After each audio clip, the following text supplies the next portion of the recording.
Kuna mambo nataka kuongelea hapa. Kuhusu ile mambo Chiarede aliongea. Mnakumbuka vizuri huku tulikuwa na fundraising na tulikuwa tuna fundraise turudishie mchungaji mkono. Juu mchungaji wetu mnajua ni mzuri sana, ni mchungaji ambaye ametumwa na Mungu, ambaye yeye akituombea mambo huwa inafanyika. Amekuwa akituombea tupate gari, tupate manyumba, tupate kila kitu.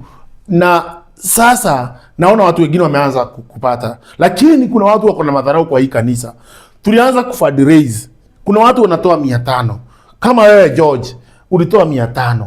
Kama wewe Wajiko na wewe ulitoa 300. 300 shuari ya kununua gari.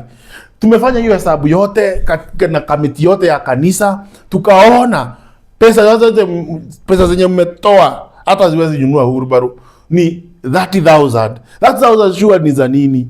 Si tuangalie mchungaji na mwenye huwa anatuombea, anajifunga, kukula na kukunywa, atuombee sisi tupate mambo mazuri. Na nyinyi sisi tunarudisha mkono, tunamnunulia. Ama ni aje kanisa? Si ndio hiyo?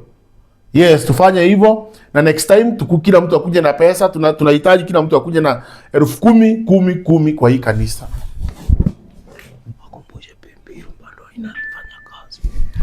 Na ile pay bill mchungaji anasema tu inafanya kazi.